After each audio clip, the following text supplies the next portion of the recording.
অজুর মাঝখানে যদি বায়ু নির্গমন হয় তাহলে কি আবার অজু করতে হবে? উত্তর হলো ভাই সাকিব যে অজুর মধ্যে যদি বায়ু নির্গমন হয় তাহলে অজু আপনাকে শুরু থেকে করতে হবে।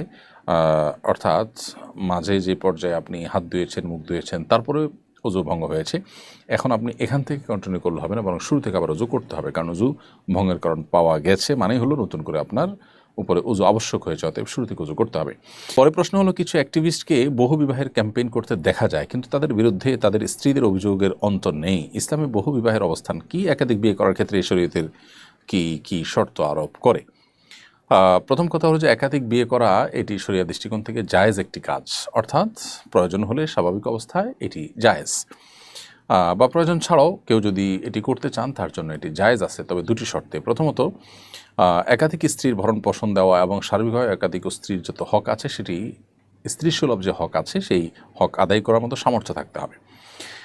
দ্বিতীয় শর্ত হলো যে একাধিক স্ত্রীর মধ্যে সমতা রক্ষা করবার মতো সেরকম দৃঢ়তা, মনোবল এবং আত্মবিশ্বাস থাকতে হবে। এ দুটি শর্ত যদি পাওয়া যায় তাহলে সেক্ষেত্রে একাধিক বিয়ে করা জায়েজ। আর যদি এই দুটি শর্তের কোনোটি পাওয়া না যায়, অর্থাৎ তিনি যে কোনো একজন স্ত্রীর প্রতি ঝুঁকে পড়বেন, অপরজনের প্রতি বৈষম্য করতে পারেন, তার ক্ষেত্রে ইনসাফের ঘাটতি করতে পারেন, এরকম আশঙ্কা যদি থাকে তার নিজের ব্যাপারে, তাহলে সেক্ষেত্রে তার জন্য একাধিক বিয়ে করা জায়েজ নয়। ঠিক একইভাবে একাধিক বিয়ে করে স্ত্রীদের ভরণ পোষণ দিতে না পারলে, তাদের জৈবিক চাহিদা পূরণ করার মতো ক্ষমতা না থাকলে, সেক্ষেত্রে তার জন্য একাধিক বিয়ে করা কিন্তু জায়েজ নয়। অতএব একাধিক বিয়ে করা জাস্ট একটা জায়েজ কাজ।